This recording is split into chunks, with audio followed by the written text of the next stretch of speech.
Brian Zabota here from BlueCap Productions. So you've seen a bunch of the videos that we've done about the Siber gold collection that we went to Switzerland to pick up right after last year's Munich Show.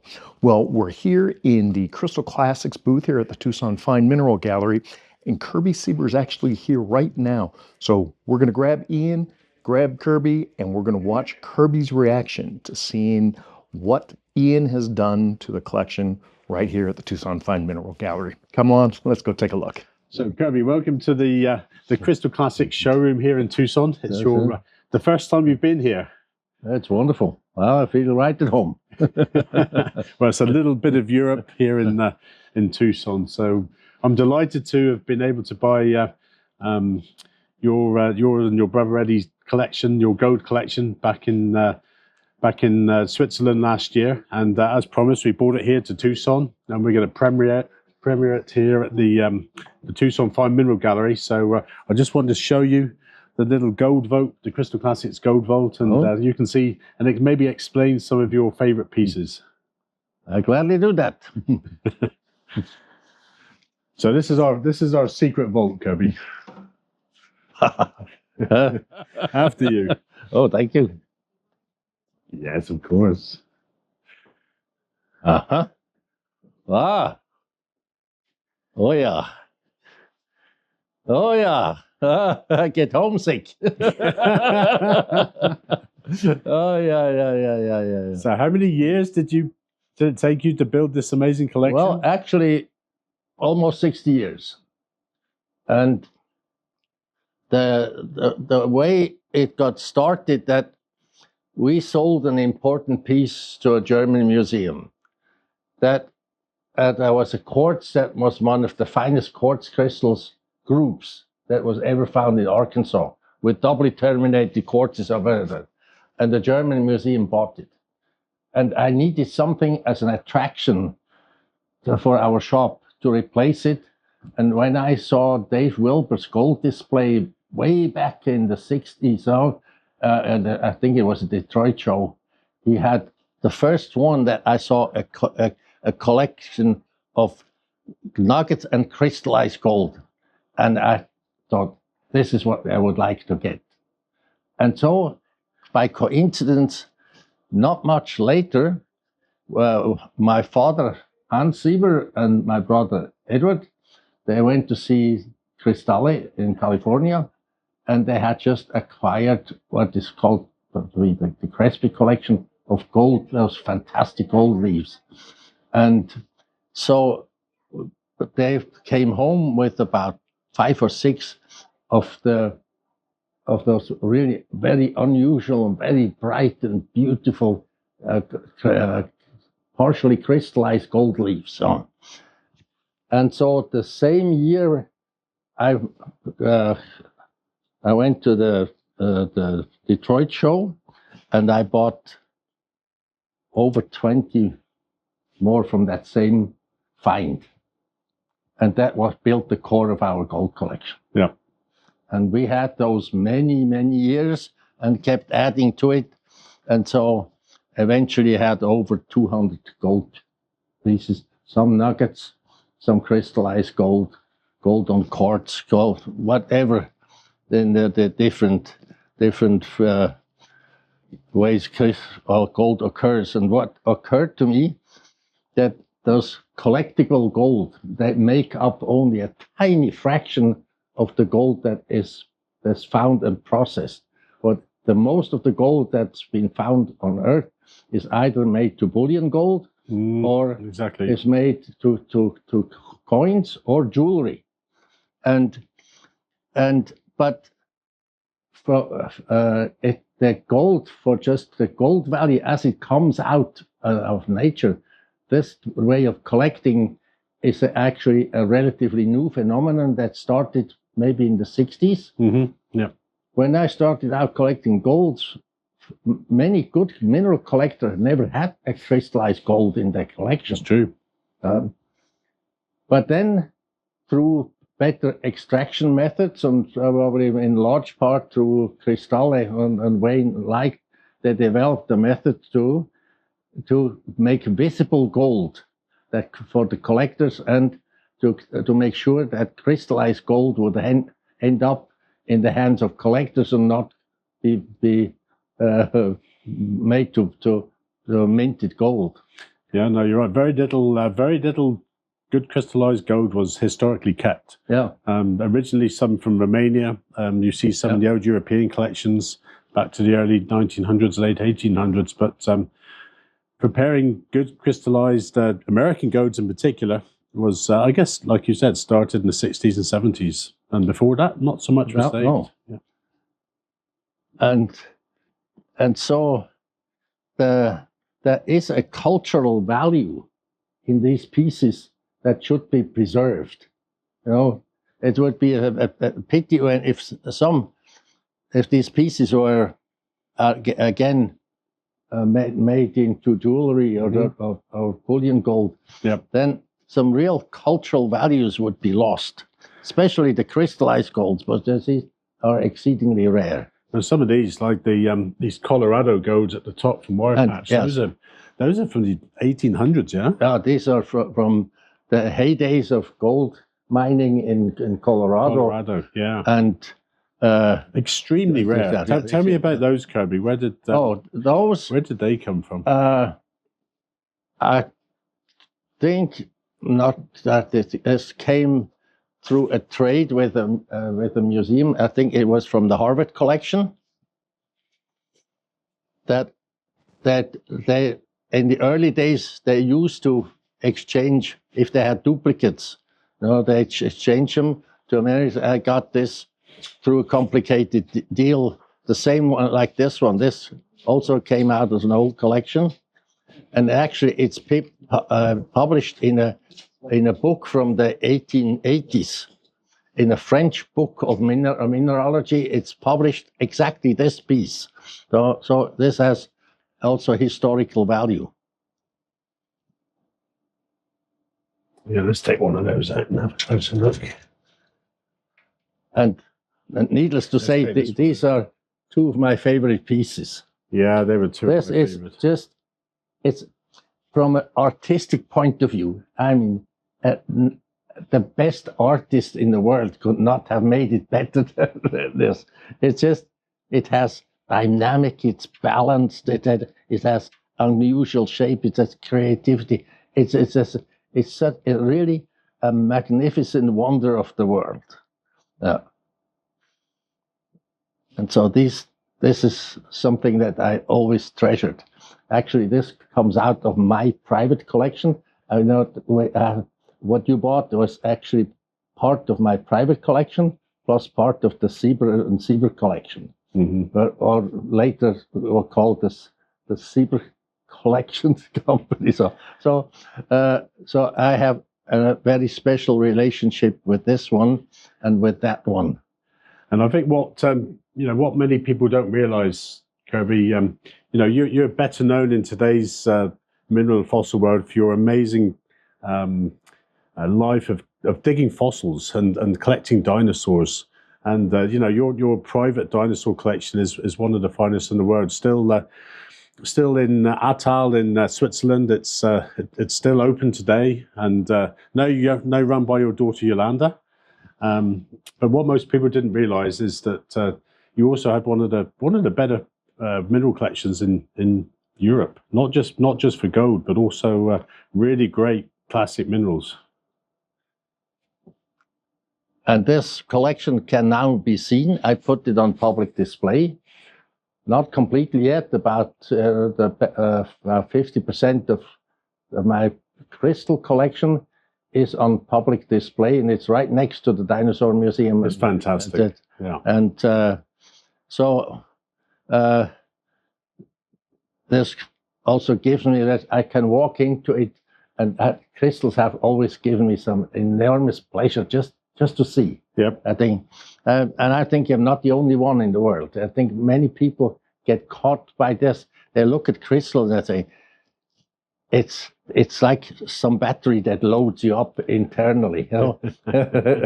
No, it's really it's something magic that exists by the forces of nature. Something that exceedingly beautiful has been So tell us about this piece, Kirby. Like Talk about an Yes. extraordinary object for nature. This is just something just fabulous. Look at that. And anybody who knows the famous Matterhorn, in shape, it resembles exactly our most famous mountain in Switzerland, the Matterhorn. And you look at this, and you think it was a replica, a mini replica of the Matterhorn. And we called it the Golden Matterhorn. It's fantastic. Talk about a specimen that tells a story. Exactly, yes. Yeah.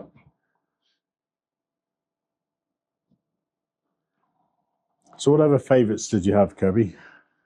Let me see. Bearing in mind that some of them are not here because, we have sold a few. Okay. How about some of your great South American? These are all South American. Actually, let's see. Go to the Alpine golds. Alpine golds. Okay. That's it.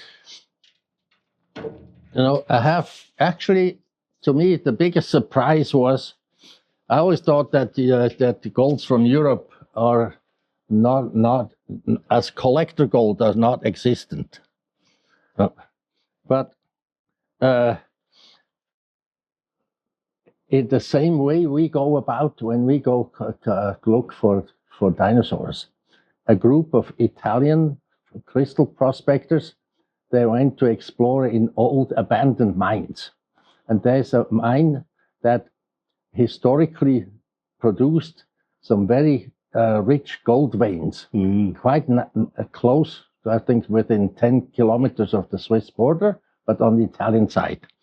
And one of the astrologers, he found an old published paper that said that they had pockets up to 20 kilo golds at one time.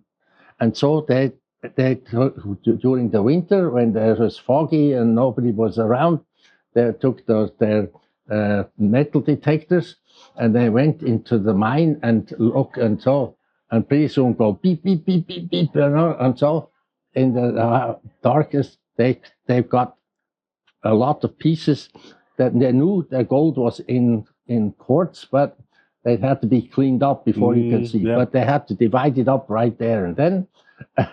And so it turned out they had one of these giant pockets that was almost 20 kilos of gold. Yeah. And so all four of those crystal hunters had parts of it. Some were quite nicely cleaned, others I had still had to clean. And so eventually I was able to buy 1, 2, 3, 4, 5, 6, 7 or 8 pieces from this locality, and this makes up, I think, this is probably the world's supply now in one. This, and I particularly like this one because it's bright like California gold, and it's just fantastic crystallized. And tell us about your giant nugget up there, Kirby, the Venezuela. The Venezuela nugget was as one of those unusual things that are, because we were known in Switzerland for minerals and so we attracted all kinds of people that come to Switzerland. And one day, a man comes in and he pulls out of this big nugget, and he said, I've come to Switzerland to sell this because I have a daughter who is invalid and she needs a wheelchair. And I know that the best wheelchairs are made in Switzerland. And I want the Swiss wheelchairs for my daughter. Would you like to buy my nugget, which it would pay for the wheelchair? Amazing. And so I bought it for hers because I could add it to our wheel collection. It's from Venezuela. At the same time, I could help somebody. Yeah, fantastic. Nice story. So it's really one of those sorts that it still warms my heart when I see it. That's heavy. Yes, I think it's 650 grams of gold. It kind of 2 faces. And this one is, I like this. I like both sides. You know? This one is more sculpture, and this one has interesting textures. You can also display it this way. There's then there is, this is probably from the surrounding rock, I would suppose. Looks like it. That it had a crack in the rock, and then it formed almost a rectangular. But maybe it was some rectangular mineral. Well, could be. Yeah, Suitable. that's suitable. Yeah. So every one of these tells a story. And this is one of my favorites down here, Kirby. This this Canadian piece. Where's the other part? We have it separately there. But, it's because it's just a nice face. If you turn it around, you can say it this way. You know, it's because of the two holes here, it looks like eyes, and then you can see that. With the other part, you turn it around, and then it makes a mouth here. And so when then with somebody suggested it looks like the cartoon figure King Julian. So we have a habit of naming our nuggets because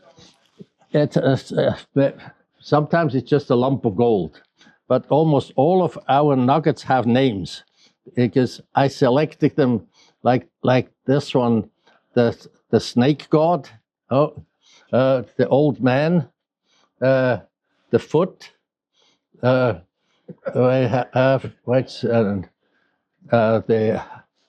anchor. What else do we have? Oh, there's also a lion. There's the duck down here, and so it's fun that if you can see something in the shape, it becomes something that has so much more meaning. It's great. And it's fun. In Australia, you had quite a lot of Australian golds as well. Yes. Now, of course, as a gold lover, I had to go to Australia. Mm-hmm. And I had a contact in Perth, a German, in this case, who would send me occasionally some golds that were from the goldfields, from the local prospectors that go out with metal detectors, and because the gold fields around Western Australia, Leonora, they're quite productive, especially in the 60s, 70s, 70s, up to now. You know, they still find gold. So one day I decided to travel around the world, and I took a flight from Zurich to Turkey, to India, to Sri Lanka, and over then on the back, and I came into Perth. So I went to my contact man in Perth, and he supplied me with a metal detector and said, "Now you go, Chris, gold hunting." And I went on a flight to Calgary, and then I first had to register as a license to get to hunt for gold. I still have this license. I don't know if it's somewhere here. We have it in the office. Okay. There's my personal license with my name on it that I was authorized to go hunting for gold. And then I rented a car, and I went to the wild desert there, and I went for days going, and inevitably it was an old rusty nail, or so I found an old coin from the 1880s, from a British coin, which, you know, of course, somebody lost it from the early settlers, but no gold. So but I met down there quite a lot of people told me you usually have to spend at least 4 to 5 weeks to get before you find the first nugget. But after you find the first nugget, there's a good chance that you find more. But I did not have time. So I contacted the people, and in the evening, you go to the bar, and every other guy, puts his pocket and pulls out his nugget. And there was one, he really had a nice nugget, kind of resembled this one. And so I bought it from him. And so I made the same. I had it in my pocket. And when I went on the flight, then people ask you, what do you do? And I said, well, I was in Australia hunting for gold. Did you find any gold? And I will pull out the gold nugget. And I could have sold it right there on the plane. See, the gold is, everybody's fascinated by gold. Yeah. So gold hunting was too difficult, Kirby, and you decided you'd stick to dinosaurs. Yeah. Yes, but I had to do it once, and then I had to see what it is, and I had to see how it's done, and I learned a lot, and a way of how not. Until today, it puzzles me sometimes how golds are formed by nature, and I think the present geological explanations that we have why gold is found in certain places, that doesn't fully explain why what this are. So we still have to learn and a lot, and that is part of the mystique and the fascination with the gold, because it occurs in most unlikely places. It does. And occurs in the most unlikely shapes, and it's more variety, yet it's exceedingly rare as a metal. It is. And good crystallized golds are incredibly rare. Yes. And so all the golds that have been mined in the last few thousand years, if you put them on one cube, I think it's a cube 30 by 30 by 30 meters. And that's nothing. Yeah, it's nothing. That's nothing. Yeah. So it's because you kept high grading it and taking it to Switzerland. So. Yeah. But I kept the original shape, while most of it has been melted down into commercial golds, like the gold coins.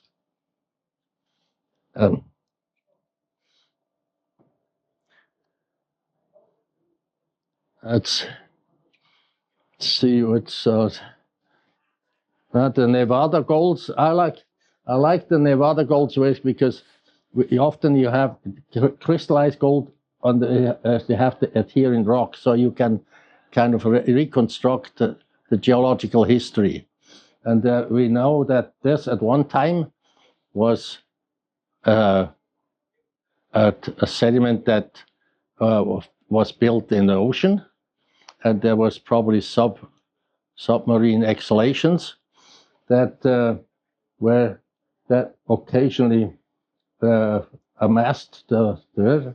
And now these layers have been pushed on the continent, and now the mine is on continent. But all this gold, or I think, as I understand, most California gold was actually originated in the ocean. Yeah, it was a fantastic collection, Kirby, and we're really happy to have. And maybe at this place is because it has such an unlikely story. When I was a student, and at the end of my year, I studied in Missoula, Montana, my father came over and we bought a Ford Falcon to travel around. And we left Missoula, Montana. We went to Idaho and then into Washington State. And we stopped in a small town called Liberty, and there was a rock shop.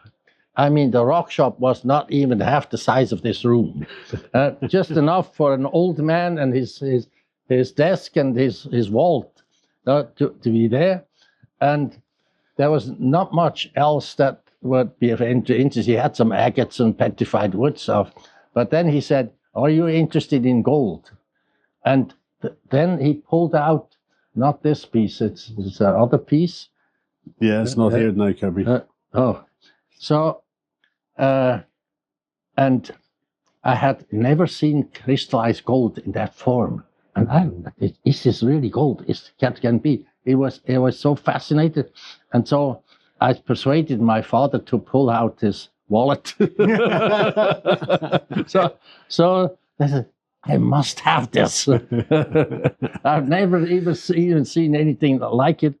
And the old man, he had a nice carved wooden box to go with this, and so all in all, we bought 4 pieces. You made his day. Yeah.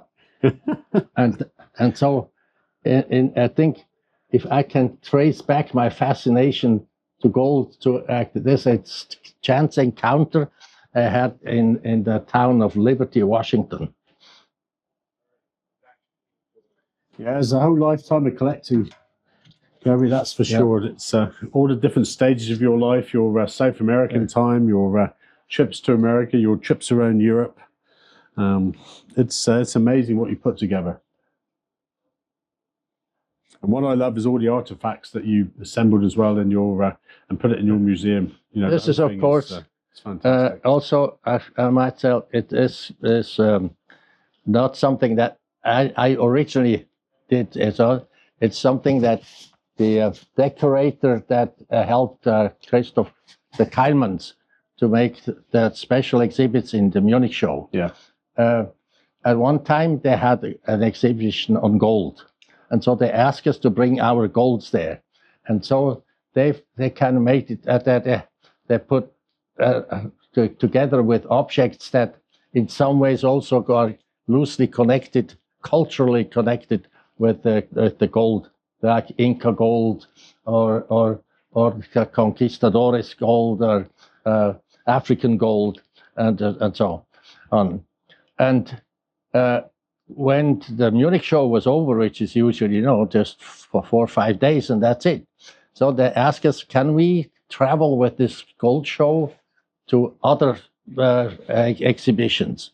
And I think it was about 2 or 3 years, this exhibition, which had our gold, but also some gold from the Berlin Museum and from other private collections, and it was really a truly fantastic gold. And I think this gold collection, which looks similar what we had here, was the first gold collection that was shown around in Europe that had collectible gold in all its facets.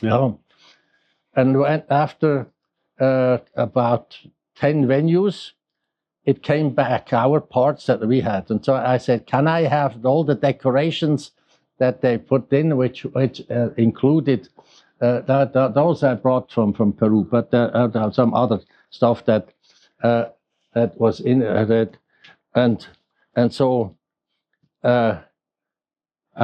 when we made our gold room, which was the size about of this room, was slightly larger, and had 18 showcases, and each showcase was representing one gold area or gold country, like Australia, Venezuela, Brazil, Middle America, European gold, Swiss gold. That's right. Okay. And so we needed then some objects that would be characteristic of the area where the golds come from. Yeah, what you did was unique worldwide, and it was something fabulous. You should be very proud, Kirby. Yeah, it became part of my life. Now that I'm old, I have to see that these treasures go to good places. Yeah. And I think you will help us to find good places for them. I think you've made some collectors very happy already. Okay. Thanks, Kirby. Thank you.